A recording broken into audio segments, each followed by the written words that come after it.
This is a Hot Pie Original.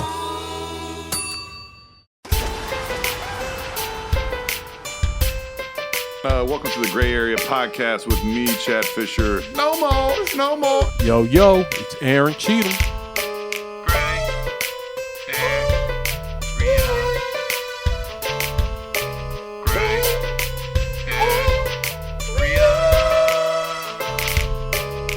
Yeah, we out the house, boy.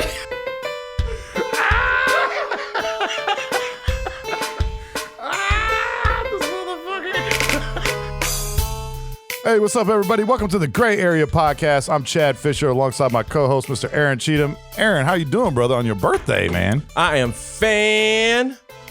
hungover? Be honest. fantastic. No, I'm not. Are you one of those people that get drunk the night before your birthday? Well, here's the thing. Like, I got to work tomorrow, so. You're like, technically, it's my birthday at midnight.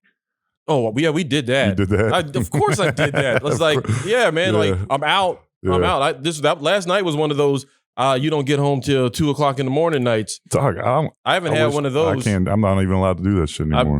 You know what?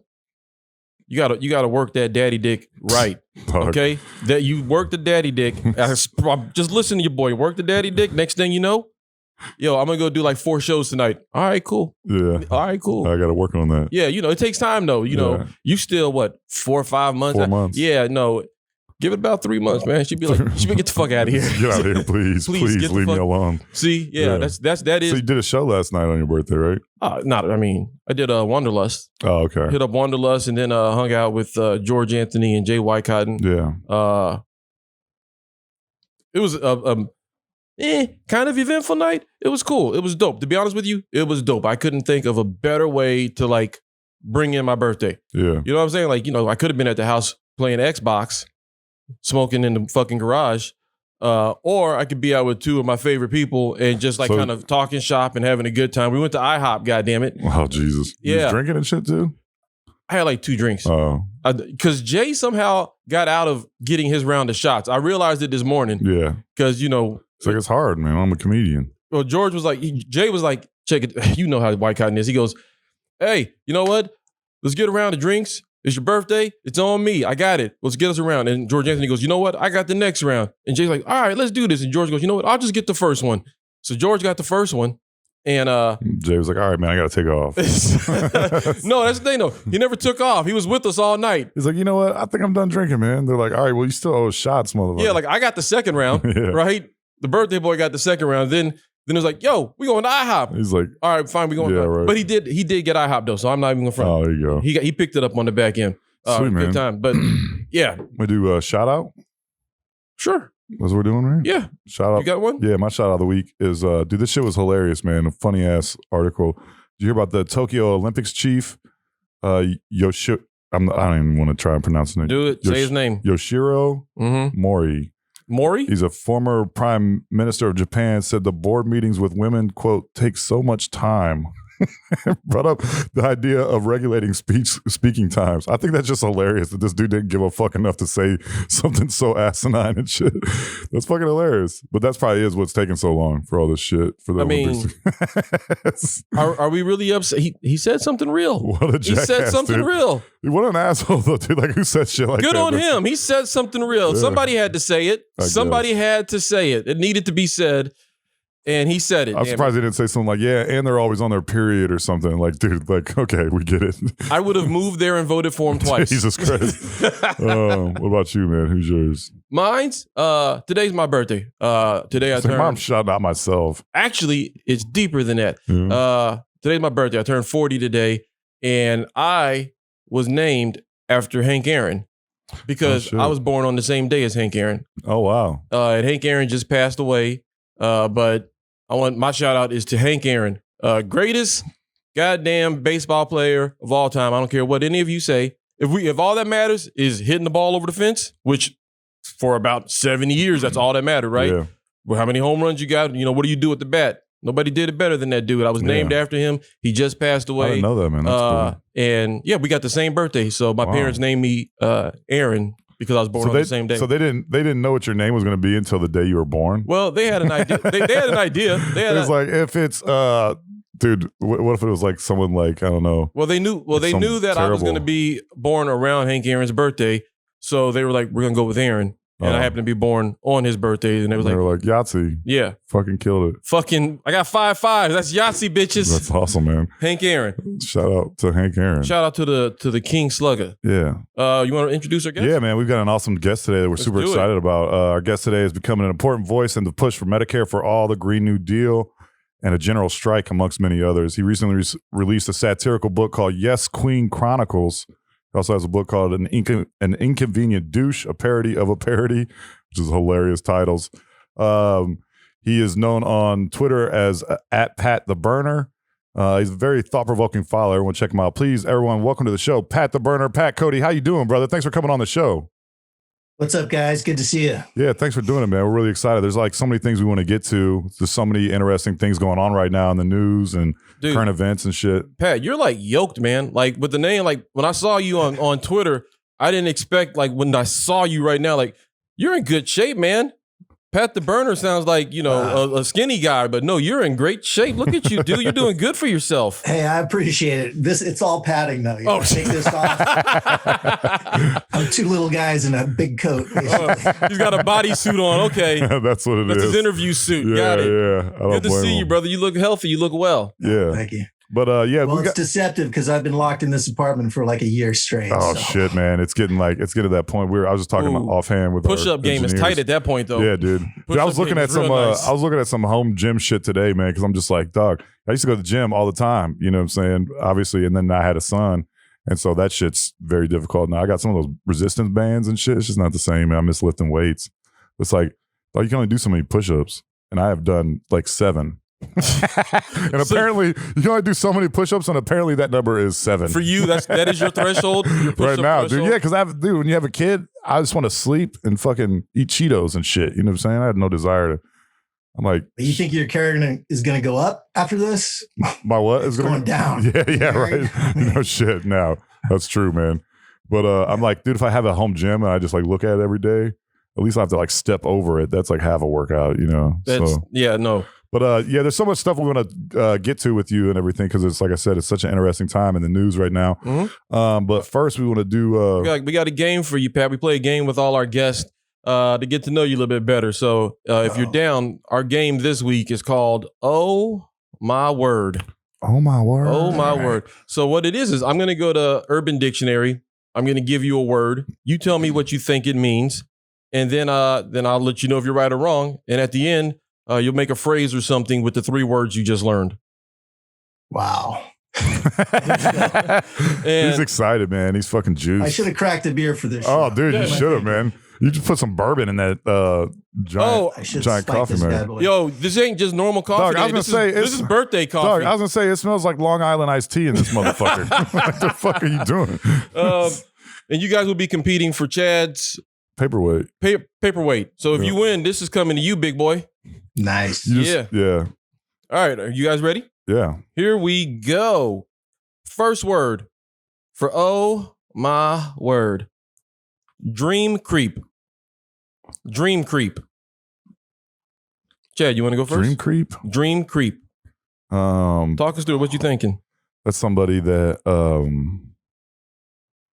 dream creep? I don't know. Say it again. Dream creep. It's some dude that be sexually assaulting women in dreams. Freddy Krueger? Yeah, I guess. Well, with a sexual assault twist.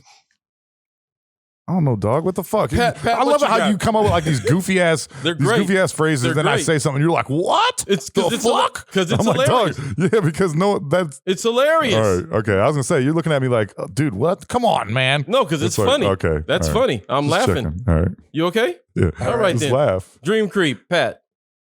I'm gonna go with it. It's when someone in the real world who's sliding in your DMs is so in your business that they slide into your dreams. Oh, that's a good one. Creeping in your dreams. There you go. He actually got it. Did he really? Yeah. Is that it? The definition is when someone you know in real life shows up in your dreams. But then the Chad, that's like a regular dream. What the fuck is that? To Chad's point, the next thing says, usually you want to fuck this person brains out. So it's a little Jesus bit of Christ. it's your creeper, Yeah. but that's how they got there. So I guess you guys together make one. Okay. Boom. We got one We right. got a half of one. We yeah. got half of one. Yeah. Second one. Second word. Pat, we're going to go with you first on this one. Bacon cakes.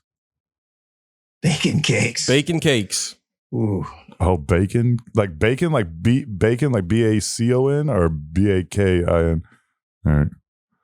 Bacon. cake. I mean, Cakes. I got to think cakes is about booty. Yeah.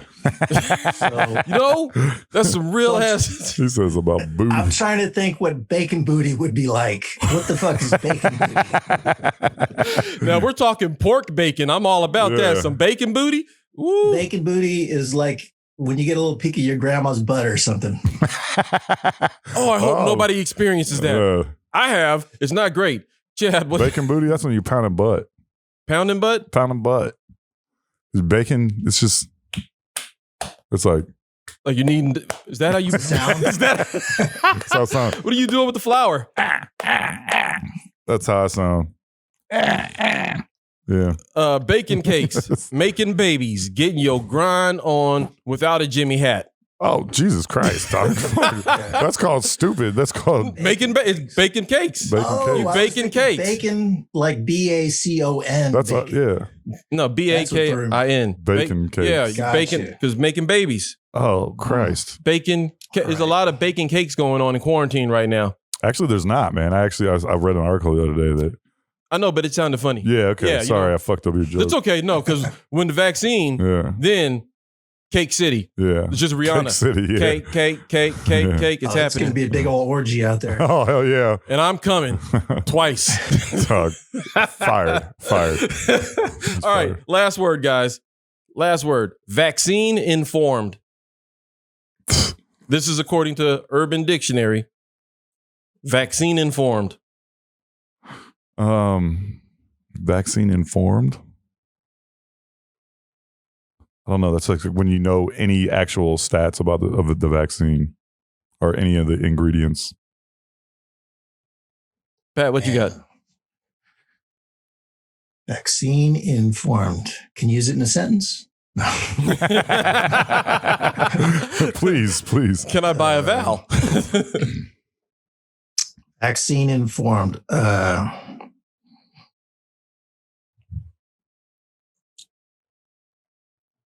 don't think it's going to have anything to do with the current vaccine. I think it's just some old term or something. So I'm going to say it's like STD free. There you go. That's the type of vaccine informed I want to be. Yeah. Why don't they have vaccines? For I wish that was my superpower, Yeah. right? Dog, you're married. What are you talking about? Yeah. Is your wife just got all kinds of shit? Who knows? You're fucking gross. Who knows? We got a long life to live, baby. God damn. You know, them nursing homes should be passing around. Oh, gross. Vaccine informed is basically another name for anti-vaxxers. It's a name that anti-vaxxers use to describe themselves. Vaccine informed. So the politically correct way of saying anti-vaxxer Okay. is vaccine informed. All right. Wow. So our three words were vaccine informed, bacon cakes, and dream creep. Chad, you want to put that in a phrase? Dream creep, bacon cakes, vaccine informed. I had a dream creep that was baking cakes with some vaccine informed chick that Boom. had hairy armpits. Oh, ew. You were doing That's gross. good. Hell no. I'm good. Yeah. Pat, you want to give it a shot? Yeah. Bacon cakes, vaccine informed, and dream creep. This vaccine informed woman started dream creeping me. Mm-hmm. You had to bake them cakes. You had to And it bake was them so- cakes. It was such a turn off. I couldn't even bake the cake. Oh, I think Pat won that one. yo, that's fantastic, Pat. I'd love to give it to you for that one. That was great. Thank you for playing. That was Oh My Word right here on the Gray Area Podcast. Pat, you killed it, brother. Murdered. You're gonna get this paperweight, dude. Yeah, we'll send it to you. Yeah, we got a pigeon. Right. Yeah. We got a pigeon that Nice. If you don't mind paying for shipping, that'd be great. or Yeah. or feeding the pigeon. The when only it gets thing there. in my background in my little white Yeah. apartment here. There you go, dude. There you go. A little splash of color. Yeah, it'll help out, But yeah, we're gonna get to the interview portion of this. You got headlines? Oh shit, my bad. Yeah, you got headlines God damn, for us? Why do I always forget the headlines, dude? Okay, Pat, feel free to jump in on this shit, man, because some of these are pretty funny. Yeah, dude. So the first headline is hold on. There we go. This shit was hilarious, man. So magic mushrooms started growing in a Nebraska man's blood after he injected them into his veins. What? Dude, that's fucking crazy, man. What? Yeah, right? This dude's just like perpetually tripping and shit. That would be awesome. Oh, that's He's just like, hey man, listen. what's wrong with his body? Why are mushrooms allowed to grow inside of his Dude, body? I don't even know you could do this shit. Exactly. There's something wrong with it. He might be a plant man. That Yeah. might be Dr. Bushroot. Y'all might want to check into that. Who knows? Nebraska, So are huh? we saying this guy loaded some mushrooms into a syringe? Yes, this is what it says. A few days after the injection, he started to experience fatigue. Then came diarrhea, nausea, yellowing of the skin, and vomiting blood. Yeah. As the psychoactive compound of magic mushrooms, psilocybin, has proven to be an effective treatment for mental health issues like depression. Unfortunately, a 30-year-old bipolar man in Nebraska tried to treat himself by injecting the mushrooms rather than eating them. Within days, he experienced torturous symptoms and organ failure while the fungi started to grow in his blood. Dude, that's fucked up. That is the worst I didn't trip know ever. That is the worst trip. Yeah, that is the worst trip. Like- I've had some bad trips, man. That's the worst shit. trip ever. Yeah. Like, I guarantee you, he never touches anything. He's clean Nah. and serene for the rest of his No. damn life. Like, yeah. It said the unidentified patient spent more than 3 weeks breathing through a ventilator in the hospital as he neared death. Eventually, a team of resourceful doctors were able to flush the toxins out of his system in order to save his life. that was COVID-22. They were testing that Yeah, shit out. yeah. He got COVID-22. They shot it straight into his arm. Dude, that's hilarious, man. He was just like, he just came into the hospital listening to like Pink Floyd. They were like, hey man, we already know what's wrong with you. This guy definitely injected some mushrooms. He just listened to Pink Floyd on blast and shit. Hello. Dude, that's the only time I've ever listened to Pink Floyd is tripping on mushrooms. That's the only time I've ever wanted to, I think, too. Man, that's messed up because I No, it's listen to Pink no, Floyd it's for not no my reason. shit, I listen dude. to Pink Floyd just because it's Tuesday. Well, you're whiter than me. That's awesome. No, Yeah. that's just diverse, baby. That's being cultured. What you got next? This is hilarious, man. Berlin's notorious sex club, Kayak Club, which has been on the verge of closing since before the pandemic, has reinvented itself as a rapid-fire COVID antigen testing site. That's fucking awesome, man. They're just like having, it's like, hey, is your business failing? Open a COVID-19 testing site and shit. Like you get a lap dance with every fucking, every vaccine. The second one, you get to go in like the champagne room. I mean, I heard of sexy nurses, When you get the second shot, you get like, but I mean, opening up a vaccine clinic in a strip club, that's Oh, hilarious. the nurses there. I I would stay sick. I would Dog, stay sick. They had to spray this motherfucker down with like Purell, I'm sure. Purell. No, they had to burn the inside. Gasoline, yeah. Yes, they had to burn the Yeah. inside first. I love that the place is called Kit Kat Club. It's so classic. That's fucking awesome. So it's classy. It's definitely classy. Yeah, anything that's the Kit Kat Club sound like a place that's like it has a classy like look to it, but like danger lurks. Oh, hell yeah, dog. Like there's something grimy Yeah. going on in the Oh, shadows in the yeah, Kit. But it's a good ass time if you make it out. It's a good ass They're time. gonna like steal your wallet and shit. You just ain't getting that bitch back. That's for sure. Tell me there's only 2 Ks in that title. There is actually. Good call. Yeah. Yes. Sure. yeah, it is. It's Kit Kat. Like They used to do that in the South. Yes. Yeah, Yeah. Everything had an extra, all the Ks. it's gonna be hilarious. You're gonna see like American companies definitely jump on board with this shit. It's gonna be like, hey, come to Target, get a fucking vaccine, and you also get 10% off all fucking home good items. Shit. I mean, DoorDash it. Yeah, dude, seriously. if the Yeah. selection's good, Yeah, why it not? might be worth it. It might be worth that 10% off. And then the last headline, this is going to lead into our interview, and it's something I want to talk about, I think. A recent poll found Americans are united on a slew of issues despite contentious election season. I think this is important because I think a lot of people don't understand that we see so much divisiveness in the news constantly, like every fucking day. And I think if you sit down and talk to people, which is what we're trying to do with this show, is trying to get a diverse group of people on here and everything that have different beliefs, and show that there's like a proper way to discuss certain issues and everything. And also that we agree on more things than we disagree on. I think it says in the study here, 7 in 10 Americans believe they have more in common with one another than many people think, which is awesome to hear. It's awesome because you see so much divisiveness. That's all you see all the time, man. And a lot of times this, what's branded as like progressiveness is really just like, it's empty fucking words. It's bullshit.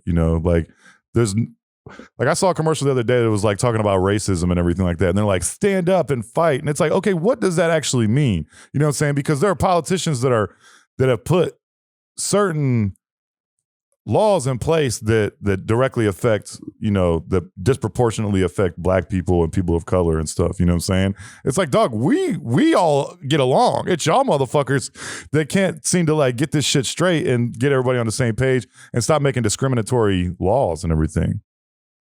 Yeah, Go for it, Pat. Well, I was just gonna say, you look at the issues that are most important to people right now. There's universal support for stimulus checks for people, straight checks to people to get them through this time, and then Medicare for All. Even Medicare for All has majority support among Republicans. Yeah, and you got to think about that's a policy that every time you hear about it on the news, they're trying to discredit it. And still, everybody knows how fucked up the system is that even Republicans who constantly hear they shouldn't be for Medicare for All are for it. Yeah.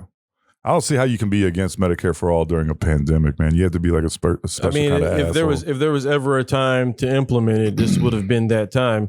But we see now that more than ever, money makes the world go around. So that's why that shit. Yeah, I mean, there's money and division and everything. But the study said that overall, I think the guy that conducted the study, overall, I think Americans want not to be divided as politics are forcing it to be, and that's probably the biggest message of this poll, said John Shattuck, director of the John Shattuck.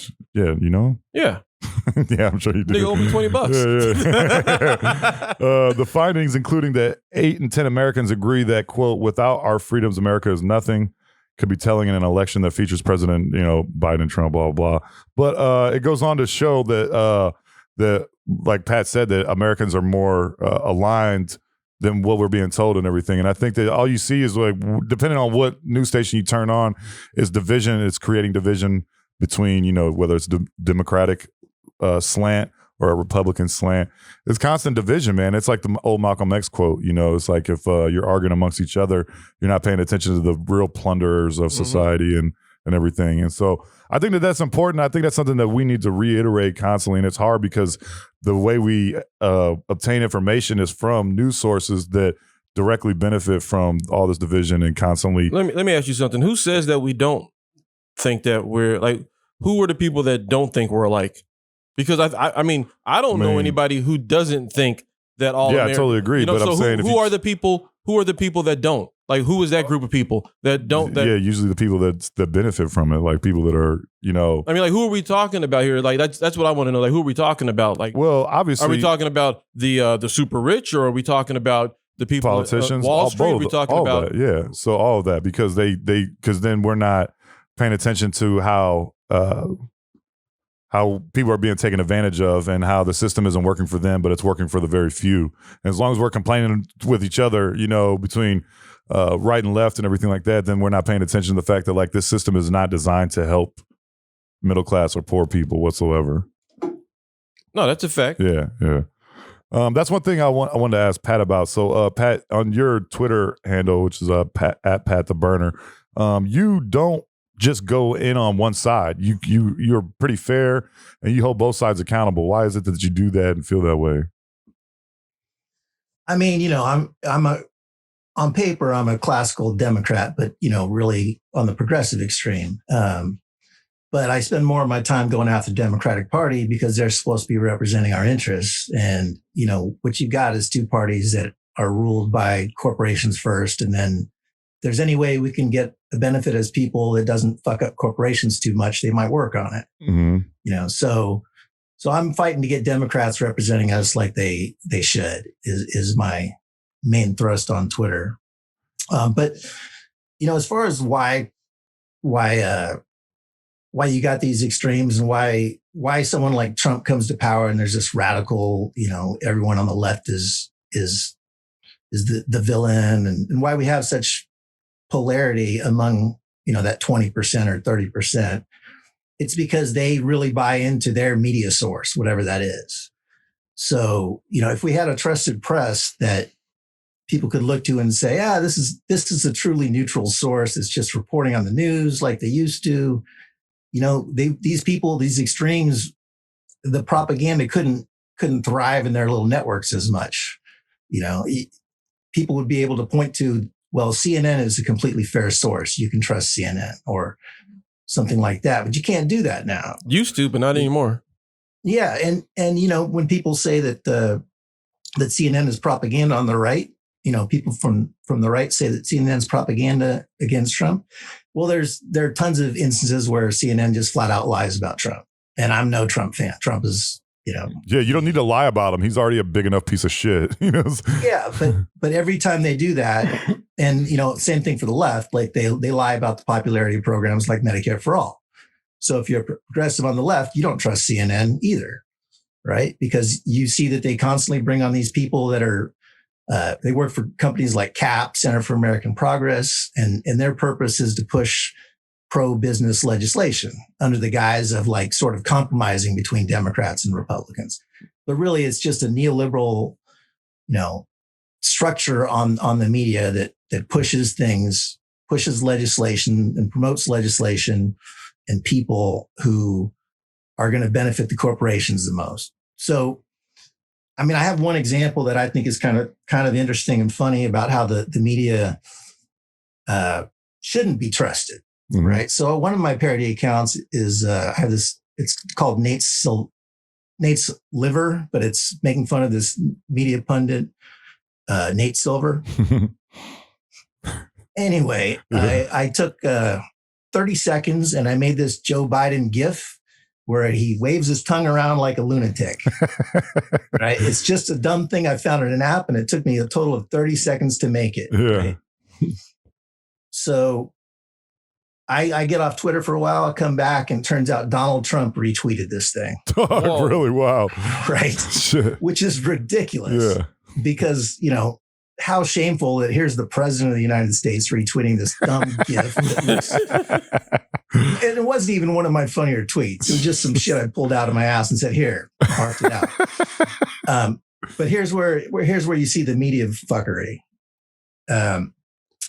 All the mainstream media sources ran with this story. Not just that he had tweeted out this silly GIF. They labeled it the first use of deep fake technology by Donald Trump. God damn. And by any presidential, top level person in the world. My stupid GIF. You made it 30 seconds. Dangerous threat to democracy. What? Jesus right? Christ. So imagine you're a Trump supporter on Twitter and you see this stupid GIF tweeted by the president. And then you turn on CNN and CNN is running with it like this is a threat to democracy. Donald Trump is making fake videos about Biden to defeat him. Yeah. So that would really turn you off about CNN. You would instantly think, well, this is some fuckery. They're misrepresenting the story. Mm-hmm. Yeah. I actually was watching CNN and saw that because when you said Nate's Liver, I was like, that sounds real familiar. I remember, as you're talking about, I remember telling my wife, who gives a fuck about a tweet? Like, I was like, what the fuck are they talking about? Yes, I actually remember that. And, just to fuck with him, I changed my title from Nate's Liver to Biden and Trump are both rapey. Oh my God. So I wanted to make it clear. I wanted to make it clear that I was not a Trump supporter. Right. That this was not about him. And, there's a lot of allegations about Biden over the years. So, anyway. If I can ask, what were the other options for the name of that page besides Biden and Trump or rapey? What were your other options? Yeah. I don't know. I tinkered with a few, but the important part was getting it across that I was sort of neutral on this. If that's the one you landed on, I wanted to hear the ones that you said, no, that's too much. Yeah, he's like, oh, no, that one won't work. That's not going to drive home my point. Yeah. Right. That's hilarious, That is great. Yeah, but then also to show you the way this is done in mainstream media. So what they do is like MSNBC and CNN, they don't straight go to my tweet and talk about it. They talk about an article written by somebody else. So what happened is David from The Atlantic wrote this article about it. And then that becomes the reference point as cover for CNN and MSNBC because they're just reporting on David Frum's article. Oh, wow. Gotcha. Yeah. That's crazy. Yeah. I want to talk to you about the $2,000 stimulus checks. That seems to be like a big theme of your Twitter rants in the last few weeks. 2,000. It was supposed to be 2,000. It's now 1,400. I think that this is a great example of how immediate like politicians lie and everything because you've posted videos of Biden and the two guys that ran for office in Georgia saying in various speeches that it's 2,000. Once we're elected, those $2,000 checks are going into the mail, going out the mail and stuff. Biden said the same thing. Now they're 14. Can you talk about why this is important and also just how quickly Biden was like reneged on his promises? Yeah. So the $2,000 stimulus check was sold before Georgia to the public that if Democrats win Georgia, and it was those two seats, John Ossoff and Reverend Warnock in Georgia, if they won those two seats, that gave us a tie in the Senate, which could be broken by Kamala Harris. So effectively, we have a one-seat majority in the Senate. So it was really important Democrats win that seat. So they went out in public, all of them, Joe Biden, John Ossoff, and Warnock, and sold people on the idea that you would get $2,000 checks immediately and then out the door. Warnock ran graphics that said $2,000 checks. And so it was sold to people as $2,000 checks. And I know people that were knocking on doors for Democrats in Georgia, and they were going to every door saying $2,000 is coming your way.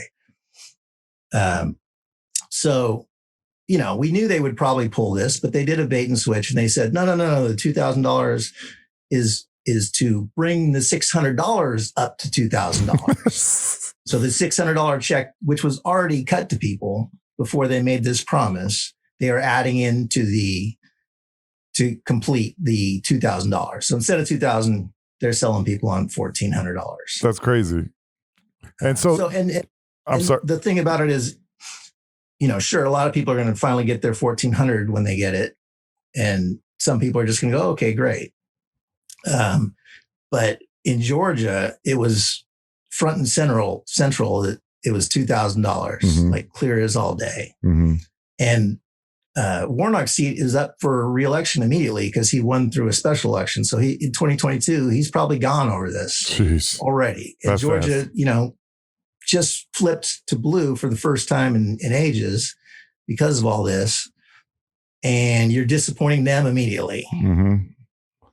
And what you're talking about also is you got a $1.9 trillion stimulus package for what they're putting out right now. To increase the checks to what you said you'd pay people adds 0.45 trillion to it, which is next to nothing mathematically for something like this, to just fulfill your promise. So it's a really dumb thing for Democrats to be doing. I totally agree. Like, who really thought they were getting 2,000 though? Like, we all know they're gonna do that.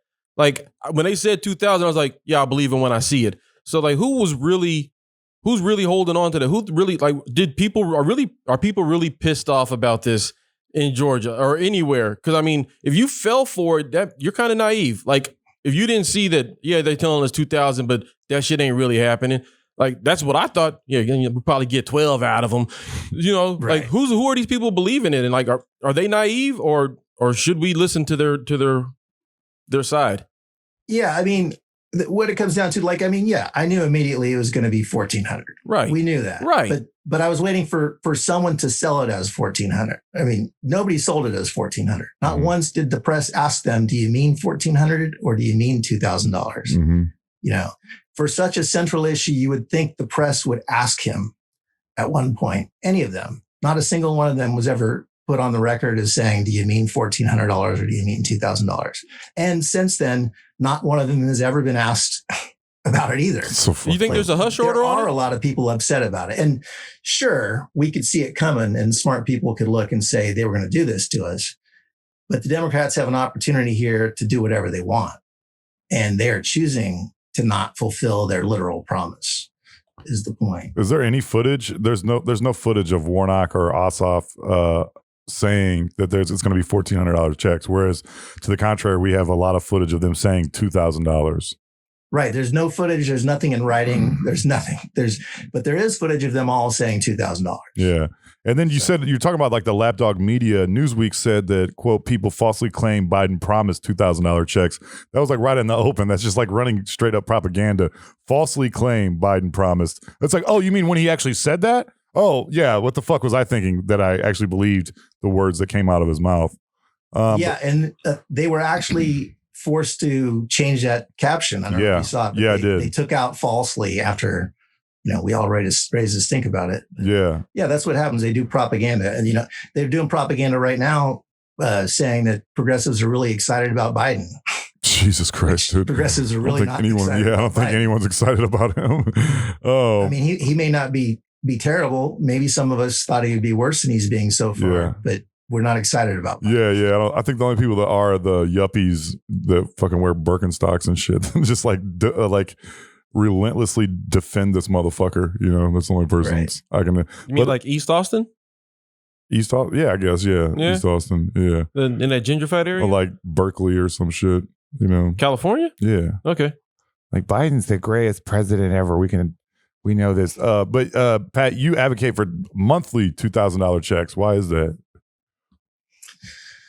I mean, you got a record number of people unemployed. You got everybody lost their, all the people that lost their jobs over this COVID stuff need to pay for healthcare. They can't afford to pay for Cobra. Cobra is the insurance plan that basically makes you pay for everything your employer used to pick up for your insurance. It's the worst. Along with the fee that you were paying already. So it's just criminal to ask people who lost their job to come up with $2,700 a month. Yeah, I looked at it when I left my job. Cobra was ridiculous. Like I would rather get a credit card and pay for something before I pay this a month, $27.38 a month. Dog, you better be having like 7 major surgeries a month. That's the only way that's just even worth it. Right.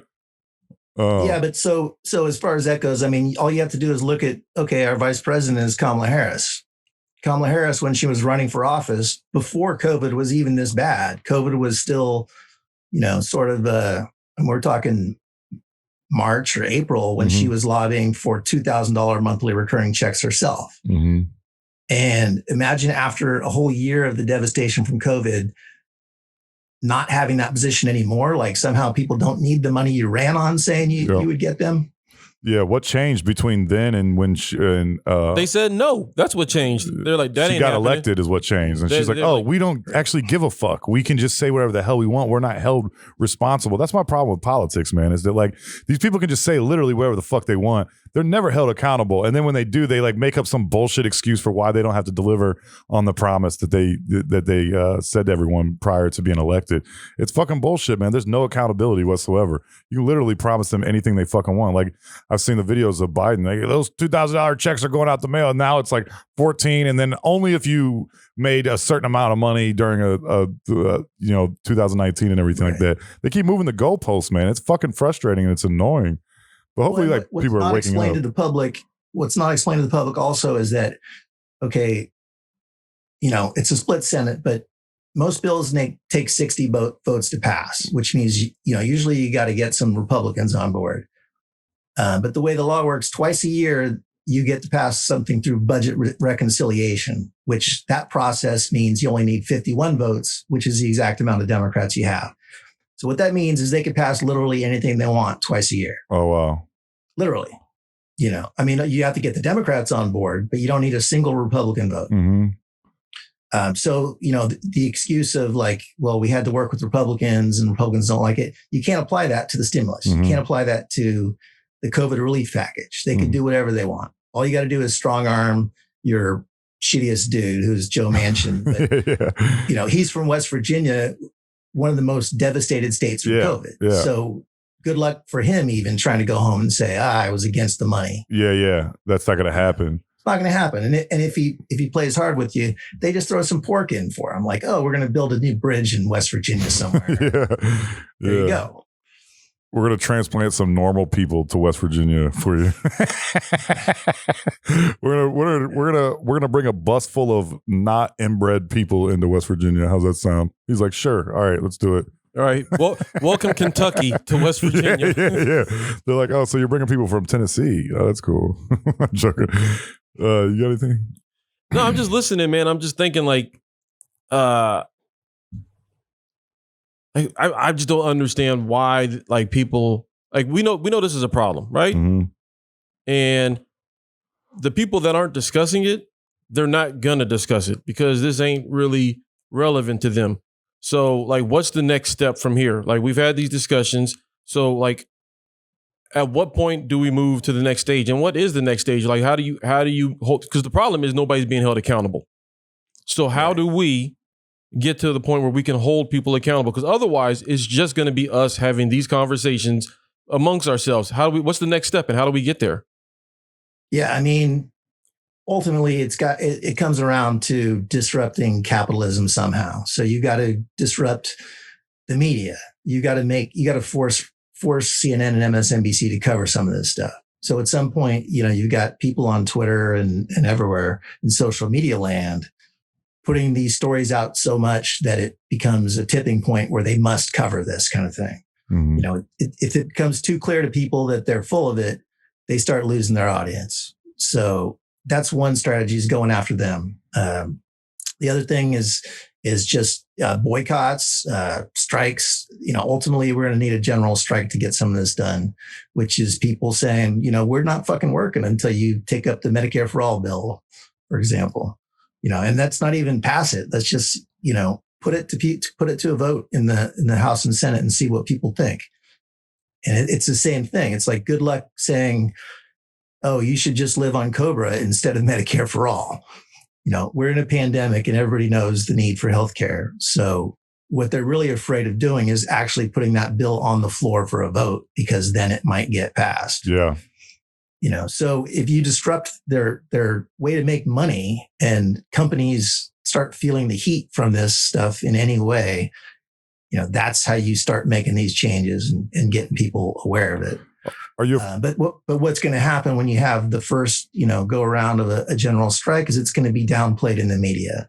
They're going to, if they cover it, they're going to misrepresent it. And that's part of the problem. But the good news also is that,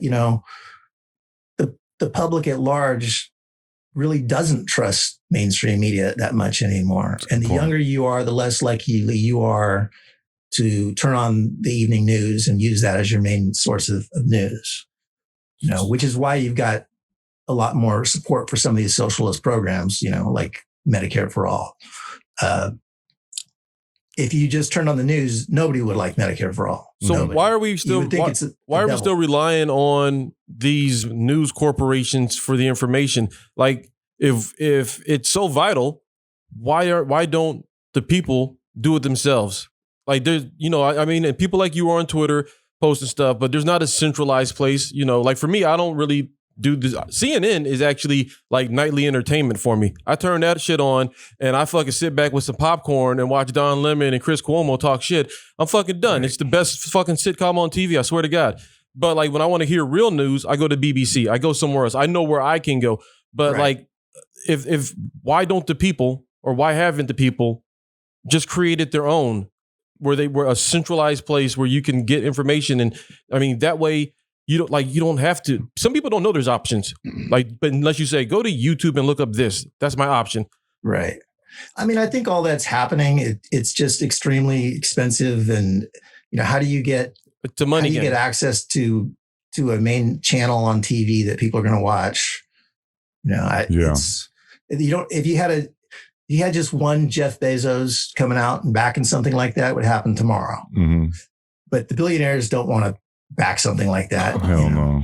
But They're couldn't not we gonna- start small, like a YouTube channel, like this YouTube channel? You can see, this is Well, where you all see the what happens with Yeah, I censorship. mean- That can only last so long too. Is that so? Is that what the fear is? That if you try to take it to the internet, that they'll find a way to put regulations They on already it? are. Yeah, it's just like Pat, with what you said, talked about disrupting capitalism and everything, and when people do, then you see like they change the rules and everything like that. Is that Yeah, I mean, so you're looking at right now. Just in the last 2 days, YouTube demonetized a shit ton of channels. So a lot of the YouTubers that are doing exactly what you're calling for just got demonetized. So yeah, they can keep their show up, but they can't make any money off it. Right. So, I mean, how do you fight that? Well, you go to another site. So Rofkin pops out and it's sort of a YouTube kind of thing, place for independent journalists and whatnot. But they're always one step ahead of shutting down growth of independent media. So there isn't one universal place you can really go. I'm going to say something that might sound dumb, and please forgive me. what else is new, dog? Nigga, I say a lot of smart ass shit. You better calm down with that. Why don't we just go old school? They can't shut down a newsletter. They can't shut that down. That was stupid. It's not stupid. I'm joking. It's not. I'm joking. I mean, if like real talk, if they're going to shut down all the new stuff, well, guess what? Revolutions were started with a piece of paper too, Yeah. with a newsletter or something. Yeah. And you can subscribe online and get your copy of the newsletter and whatnot, and then have discourse online. But the news can be disseminated in a fashion that they can't stop. Is that not a possibility, or am I just crazy over here? No, I mean, it's not that they're stopping any of it necessarily. It's just that they, how do you break through to the people that aren't as interested in this stuff as you and I? And like, you take your apolitical person, they're not going to read a newsletter. Right. They're not going to watch any of these independent podcasts or shows. They're not interested. At most, they're going to turn their TV on and think they're doing their civic duty by watching CNN or something. And that's it. But like I said, young people have a different relationship with television. Young people don't go home and turn on the TV for news. They're on their laptop. They're hopping around on Twitter, reading articles. They're using, watching YouTube podcasts and things like that. So that's the hope is that through that somehow we influence people more than we are right now. Okay. Yeah. And I write books, but Yeah. it doesn't. There you my go. books don't get to millions of people. They get to like hundreds. So, Yeah. Well, we're going to get you a couple more hundred. yeah. We're gonna It's get going you to take a few years. You put on a 5-year loan. We're gonna get you like Right. 4 more. We're gonna get you 4 more. That's our goal is to get you at least 4 more followers after today. You talked about immediately or in like Joe Biden's immediately. immediately. Hey, they're coming, man. When All we right. say 4, we Hey. really mean 2.5. Come on, man. Just FYI. That's you what- guys are going to split one book. Hey, when Corn Pop sends them out, that's when Corn Pop sends them out. All right, Corn Pop is a bad dude. You mentioned just a little bit ago about a general strike. Like how fast do you think things would change if there was a general strike? Because I feel like that would be like one of the best tools that we can use because it shows like, hey, we run this motherfucker. You know what I'm saying? Like nothing happens without workers, Right. without the regular people. And as soon as that happens, I think you can get things changed within, like you said like a week or something like that. I feel like it would be even sooner. I feel like it'd be a couple days if they realized we were committed to it and everything. Yeah. I mean, a really heavily organized general strike where people actually didn't work until changes were brought up, would have a huge impact and would lead to some changes. We're not going to get what we want, that's our government just doesn't work like that, but we're going to get some of it and move in the right direction. But how fast we can organize it? I mean, part of the problem is that a really effective general strike starts with a lot of the labor movements behind it. And you've got a lot of these labor groups where the people want one thing and their leadership kind of works with the Democratic Party or kind of, is not as interested in that kind of stuff. You got some labor unions are against Medicare for All because they think, hey, we brought you Medicare for All. We brought you, your healthcare coverage. Like that's the one thing we fight for every year. And so it's taking away our power by giving you guys all healthcare. There's dumb shit like that. Jesus. But the point is, you don't have the full solidarity you should from a lot of these labor movements. So, but it's out there. I mean, most probably are in support of something like a general strike, but you got a lot that aren't. So that's kind of the rub on that. But it's coming. I mean, like, do you really think that'll work? Like because I mean, seriously, like yes, it's a good idea. Yes, it'll disrupt it, but like, we're talking about Americans here. They're thinking about their bills. They're thinking about their family. They go on a general strike. They could lose their place because they're not bringing any money. You know, like, you're asking people to put their lives on the line. A lot of people who are living check to check. And that's like, maybe if we were all well off, that's more likely to happen. But like, in today's economical climate right here, like on the ground floor, like, no, ain't nobody living check to check talking about a strike, you know? Like that, until you can get past that, I don't think that what you're talking about can happen. Yeah, I mean, that's part of the problem. You've got to get a lot of buy-in for it. And, you know, it's unlikely that something like this happens here on the first go around. You know, you're probably going to try to get a general strike, and you're going to get a lot of people involved, but not enough to really shut down and hurt them like you need to. But even that, you know, it moves the needle a little bit. If we can get it covered by people, you know, if the press will cover it at all, great. It's being a progressive is a lot of freaking losing. To be honest here. That's a fact.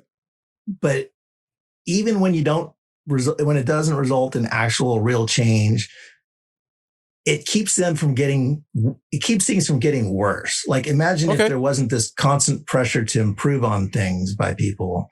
So, you know, if we're fighting for something, maybe that's a stretch goal that's never going to happen, at least we're not saying, you know, at least we're keeping a lot of people thinking forward instead of saying, oh, we should, you know, we should let them cut our healthcare plan, or, you know. No, I dig it. Yeah, for sure. You got to keep that pressure on them, because otherwise they'll fall back in the zone and just keep on leaning on you until they break you, you know, unless you push back. So yeah, I feel that. Yeah. Yeah. But I mean, you look at the press and like the yellow jacket movement in France, how many people, you know much about that? I mean, nothing, you know, and it's because our media has consciously kept that out of their awareness as much as they can. You know, because then, hey, if they're doing it over in France, shit, we could do it here. Right. They do that a lot. I guess like one of my things, obviously, I think COVID is real, all that shit. But I do feel like it was timed perfectly as well. You know, I mean, there was like a massive civil unrest going on at the time. Hong Kong was experiencing some of the biggest civil unrest they've had. Russia was starting. A lot of people, a lot of different countries all over the world and everything. And then I think what we're talking about right now also is just like a general awakening in terms of the upper class versus lower class, the rest of us and everything like that. There's a lot of people that are waking up to how the system is not in favor of working class people and everything. That's just a general awakening, I think, that's going on. And I think that this kind of like, I don't know, man, it kind of like resets things a little bit. Everything kind of like you said, people are fighting for their existence, which has always been like, this has always been happening in this system and capitalism and everything like that. People are barely been able to eke by and everything like that for a long time. Yeah. And it keeps people from being able, like you said, from wanting to mobilize and organize and to go out and say like, hey, fuck this, we're going to take 2 weeks off and show them we mean business, because they can't do that because they're the only reason we were able to do it last year with a BLM was because people were out of work. Yeah, they didn't have shit else to do. Yeah. But sit there, get informed, and get out and yell about it. But now that people are going back to work, or people are getting real tight because they done ran through all that savings, you talk to them about a strike, it's like, I just got this job. Yeah. Like, I can't strike, you know? Like, so it's... But take for example... But I like his thought, though. I like your idea of where you're going. You got to do stuff like this, even if it's a long shot, for sure. Yeah, and it makes the next time you try to organize a general strike more likely, you know, that kind of thing. But forget about the general strike. I mean, think about the damage. Think about how fast legislation would come up, and we could get things changed if all of us collectively just stopped buying Amazon products. Yep. You know, you could keep your job, still go to work. Mm-hmm. Your job's not at risk. Nobody can fire you for it. But you just stop giving Amazon a single dollar. Mm-hmm. It's a great point. Yeah. That's a great point. Just for you to do it for a day, it'll fuck their books up. Hell yeah. Yeah, it would. So, but you even that they're so protected against in a lot of ways because Amazon doesn't even make all its money from their website. They're in everything. Yeah. But it's enough to change things. That's a great point. You don't have to necessarily organize to not do it, like to not go to work or anything like that. You could just say, hey, we're not paying rent or we're not paying. Look at Wall Street Bets. Look at what they're doing. They've organized and they're actually manipulating and changing the stock market right now. I mean, they're not done. They've got other things they're going after. And it's like, that's a stretch of what you guys are talking about. They're not taking a strike, but they're manipulating the market to benefit them. The same way Wall Street's been manipulating it to keep their thumb on us for all these years. So, I mean, it's kind of a form of what you guys are talking about, just kind of more of a behind the scenes manipulating the money deal. But those guys are doing good work over there right now. Sorry, there's a saw going on next door. Oh, you're all good. Just go over there and tell them. I thought somebody was dragging a table through his room. It's like, hey, you can just go over there and just knock some heads around. So, hey, motherfucker, we're recording an average podcast right now. Yeah, well, the walls of my apartment are so thin that I shouldn't probably say this on the show, but I farted one time and I heard my neighbors laughing. Damn. Yeah, that booty sweat. God damn. So there you go. Dude, are they sawing through your wall? Is that what's going on? They call me Thunder Farts. Jesus Christ. Oh, that's great. But I want to ask you, like, how do you think we're seeing this? Like, people are becoming more and more aware every day, and you saw, like, with Robinhood, they changed how quickly they changed the rules and everything like that. Is it just going to take like a succession of like these events that illustrate how hypocritical the system is and how it's not designed? It's designed only for rich people. It's opening people's eyes now. Yeah. So I mean, is it just going to have to be like a succession of these things to happen? Well, in a big way, COVID is doing that. You're seeing the lack of response. You're seeing how inefficient the government is at getting things done for us. You're seeing how little heart there is that compared to most countries, we've only given out $1,800 to survive on for a whole year for a lot of people. Wow. So, the worst things get in a way is the bottom that you would hope to some awareness. But yeah, I mean, you mentioned that there in Vietnam, they're facing a new wave of COVID and the residents are given fresh food every day, free tests, free treatment. Why can't the U.S. have that? Obviously, they're right. I mean, what you need to do is you need to at least pass emergency Medicare for all, during this time. I mean, you want people to stay home as much as possible. You want people to have coverage, get treatment, not spread COVID. And you can't afford to bankrupt, half the damn country fighting COVID. I mean, people are just it's going to hit the economy hard. People talk about there's going to be a boom post-COVID, the economic boom, but that would have happened in the past. There was a boom, I don't know, whenever the last, kind of lockdown thing was. But now you've got people affected by it with like, hey, you got $200,000 in medical debt. Jesus. You think that person is going to come out of this and say, oh, we're not locked down. I have a job now. I'm going to spend a lot of money in the economy. Right. All of that money is getting funneled out to insurance companies and the healthcare industry. It's the same thing with college. You got all these people with $100,000 college loans, So what are they going to do? They've just been, they had a job that wasn't very high paying before COVID. Maybe they kept it, maybe they lost it, but they still got their $100,000 loans due when this thing sparks back up. A lot of people are going to have, $15,000 in rent that they haven't paid because they were enabled to stay in their place because, eviction laws and things, right. They made it illegal in a lot of places to evict people. So great, but they didn't forgive the money. So they owe, $15,000, so people see that like, okay, we really didn't do a lot for these people. And it's going to be really clear once they open everything up that all these people are really fucking hurting. The bottom's going to fall out. Yeah. So, all of that brings an opportunity to get us closer to some of these programs because more people see the need to it all. It's just crazy when you get a $3,000 bill for a COVID test or something, I mean. Is that how much they charging? $3,000? No, but some, those are out there that most people know. Most places you can get free tests and that kind of stuff happens. But like even the vaccine, I'd have to be sick if it was $3,000. I'd just be sick. Wouldn't even know. This is the kind of bait and switch stuff they do. So the vaccine is free, right? For people to get, but it's not free to administer. So your healthcare company can charge you for having it administered at one of these places you go to get your free shot. So it could cost you a couple $100 to get your free shot. So that's the fingers of capitalism and everything. Yeah.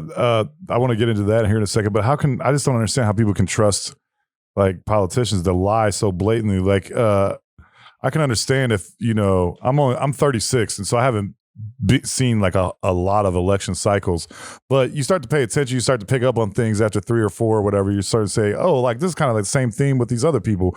They said they're going to do this and they didn't do shit, you know what I'm saying? And we're seeing that right now, but we're seeing it so quickly and at a time when people actually really, really are dependent on this. And so when Biden comes out and says you're going to get $2,000 and then he switches it to 14 and then says like, oh, you have to qualify and all this other shit, it's kind of like, I feel like people are eventually going to start to be like, okay, this is something that is very important to us. Like we cannot survive without this, and you guys are fucking lying about it. And I think hopefully that's what's going to wake people up gradually. Hopefully it's not gradual, but yeah, hopefully it's people gonna get their check and be like, at least I got something. Yeah, not gonna give a fuck. And as soon as they get everybody's pissed off till that check hit their bank account. Then they're like, he all right though, but next time he better not do it again. Yeah.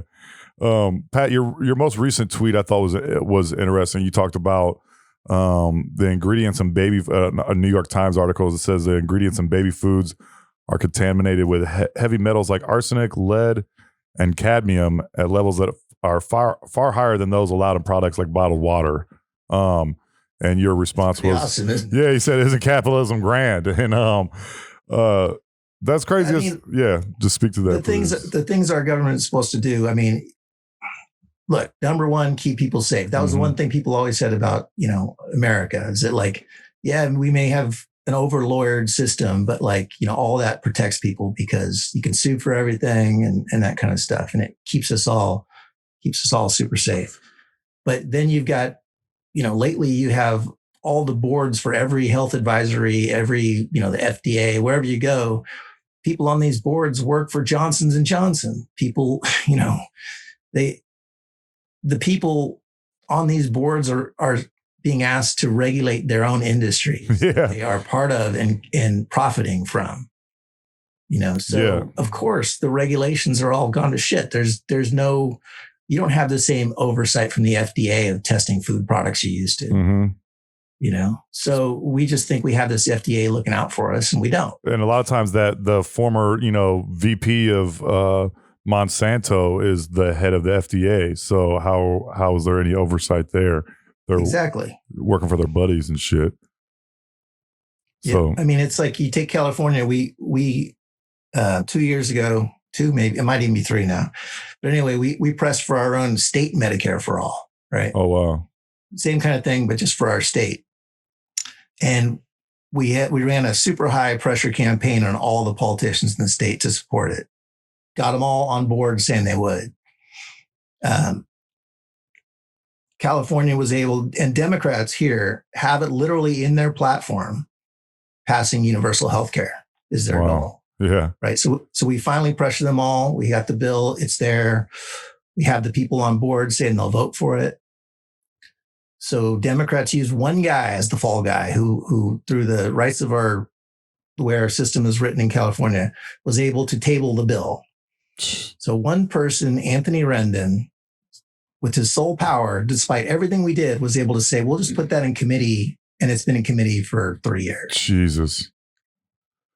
So back to what you're saying is that like why are we taking it? You got a lot of people have just tuned politics out because it feels so helpless. It feels like, look, like I was a big part of that campaign trying to push for state Medicare for all. We do everything we can. We got the damn votes for it, and they let one person table the bill. Yeah. And who did he work with? Who was the head of the Democratic Party in California then? A guy who a year and a half before he became the head of the Democratic Party, the state, the it's not the DNC, but the state version of the Democratic Party. Mm-hmm. He was a lobbyist for the pharmaceutical companies a year and a half before he became the head of the Democratic Party. And Anthony Rendon was his buddy. Yeah. So this is what we're looking at. And, most people, they're not aware of that stuff. But if you start talking about it to some people, you're a conspiracy nut because they don't hear it on MSNBC. Yep. They don't hear it on CNN. It's not part of their daily shit. And they don't even care to learn some more because politics is so fucked and we can't change it. Mm-hmm. And, I wish I could just sink back into that kind of mindset sometimes because this shit gets me so fucking angry. I know, dude. That was me this morning. I was telling that to my girlfriend. I was like, dude, I was reading some articles and everything like that, just preparing for this interview. And I was just like, dude, this shit pisses me off like so much. I can only take so much. This is why I'm like a huge sports fan, man, because I can't just like consume this shit constantly, man. I have to have like some like mindless entertainment, man. I can't just do this shit. But well, what's your mindless entertainment, Pat? Like, so when you're not thinking of this, like, what other stuff are you into? As you like fishing, taking long walks on the beach. I mean, outdoor shit. I lived in Tahoe for years, so I'm actually in grad school right now, but I'm taking the time off. But I'm an industrial designer in theory once I graduate. Mm-hmm. So I'm making a portable kayak is my project, and I work on badass. A portable kayak? That's cool. Portable kayak. Does that like compact and expand or how does it work? It's a backpack about 25 pounds. You just can hike in and use it anywhere. Dude, that's fucking awesome, man. Yeah. You're gonna make some money. I've always been wanting to get out of kayak. I don't even kayak, but that sounds dope. Like I'm on the. Well, next time you talk to me, I'm praising capitalism. So it's actually a really good model if you think about it. With something on that didn't cost $8. Right? With a nice California tan and stuff. Yeah, right. We've only got a few more minutes, but I wanted to ask you one thing that I've found pretty funny during this whole thing is that during COVID and everything, the politicians keep saying trust the science, but they only want to trust the science on COVID and not anything else. That doesn't pertain to anything else. It doesn't pertain to like fracking, drilling in the Arctic Ocean or anything like that. Combustible engines, not placing restrictions on some of these car and fuel industries and everything like that. I always find that hilarious that it's trust the science, but we're still going to frack and drill right on coastlines and everything. Since Biden taking office in the last few weeks, he's already issued 31 drilling permits on federal lands and coastal waters. And so it's just hilarious. It's trust the science, but pollute the fuck out of the earth and shit. Yeah, the thing with fracking is that, okay, you can say Joe Biden's doing all this other stuff that's good for the country, environmentally. Mm-hmm. All of that is undone by fracking. Mm-hmm. All of it. Like fracking permits, fracking releases all this natural gas that just can literally undo all of the things we do for climate change. So you can't say listen to the science and expand fracking. 31 permits. You can't. Yeah. Same thing in California with Gavin Newsom. He did the same thing. Yeah. And we're supposed to be this super progressive lefty state, and our governor here opens up all this fracking too. I mean, can it be that they're just letting these people get their last little money grab because we're moving everything away from coal and stuff anyway? So eventually, there's not like your oil. Who gives a fuck? It's not going to be worth nearly as much when we go, to more green type of energy. So. I don't agree with fracking, but like it's not gonna. It's got a shelf life, a very short shelf life as we transition. Because we're not gonna have an inhabitable planet. No, we're phasing them things out altogether. But that's the thing. If you listen to the scientists and the science, we don't have time to gradually ease into these things. Mm-hmm. And if you have a program that's expanding with more fracking permits, you're not easing away from it. You're not even going in the right direction. So the argument about this is a stopgap kind of thing we need so they can make their money and then we'll move into greener stuff. It doesn't really hold up when you're actually expanding fracking. Fair enough. Yeah. You're not stepping in the right direction. But yeah, back to what you were saying about listen to the science. So, a lot of people have mixed feelings on opening schools. I don't think you should be opening schools. The science says it's not safe, but you've got the head of the CDC on television saying we should open schools and not listen to the teachers unions. And it's okay if teachers aren't even vaccinated yet. The science doesn't back that at all. Mm-hmm. And her science for saying that opening schools is safe is based on a study of literally 2 schools, and it's they're in the Midwest, and then they're financially set up in a way that schools around the country can't even do to prevent COVID. And so there's a lot of misinformation, and she's out there selling this idea that it's safe. And that also doesn't take into account any of the new science of the new variants of COVID that are out there that are highly contagious, way more. So, you don't have an administration that's listening to science like they say they are. Mm-hmm. And you also got a lot of departments where you shouldn't listen. I hate to say you shouldn't listen to the CDC, but when the CDC is telling you that, and it's based on shoddy evidence and not even being discussed is what's happening with the next variant of COVID coming through. It's really a scary situation, so. And how they've been wrong or changed their opinions so often, the CDC being one of them, at the beginning. I mean, I understand like some information you were privy to later, but at the same time, this is an organization that's supposed to be studying this shit. You know what I'm saying? This isn't like fucking some truck driver we're asking like to come up with some restrictions and but the rush to open, it's about, people need to fucking survive. So people need to go back to work. Mm-hmm. But really why they want to rush to open is that they don't want to pay people not to. They don't want to have more pressure on them to provide for people. It's not that we don't have the money. We have the money for any of this stuff. Anytime we want, we can pass any of these programs. Do you think Joe Biden knows where he is most of the time? I just want to know. He's more lucid than I expected. Yeah. I think they got his meds down just right somehow. somehow. He's got a short shelf life anyway. Dude. They're probably going to pull him in like year 3 and get Kamala Harris in there. I would say that motherfucker shuffles like I don't know. Yeah. He don't ever pick his feet up when he walks. I don't think he can. He walks like a duck? Did you see him at the inauguration? He was like at first I just watched like 10 minutes of it because that's all I can handle, that fucking dick sucking shit. But he's just like fucking. You really hate democracy. Dog, it's not democracy, first of all. You really hate the pageantry. I hate oligarchy. I hate fucking, the system.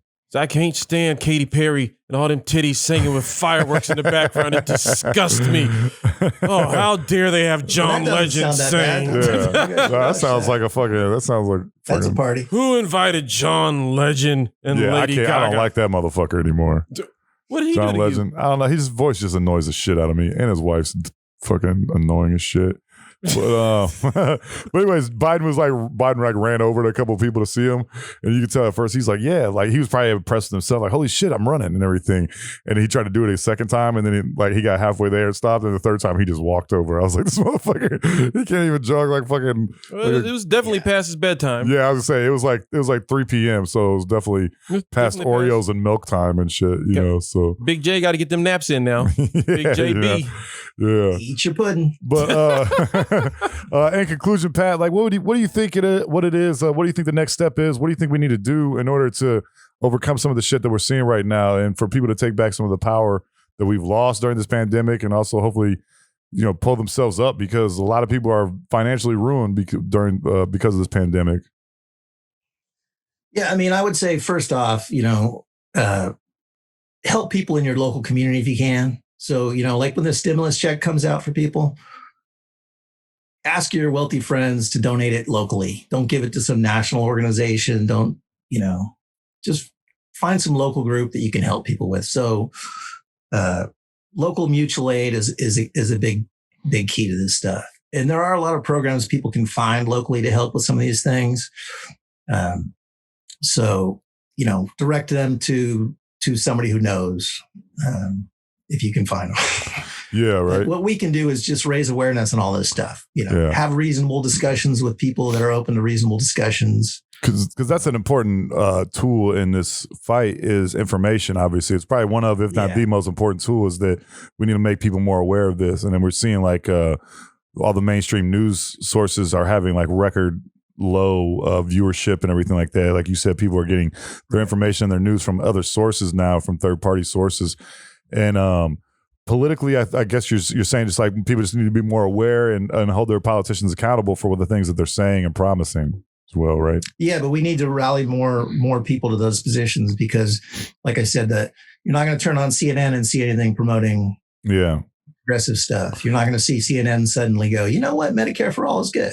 Yeah, right. That's when their number one advertisers are pharmaceutical industry and everything. Right. So, we need to tell people Medicare for All, even Republicans ran a study trying to smear Medicare for All. There's a group called America's Group. That's what they do is they finance these studies and they try to get evidence that, everything should be Republican, this stuff's too expensive.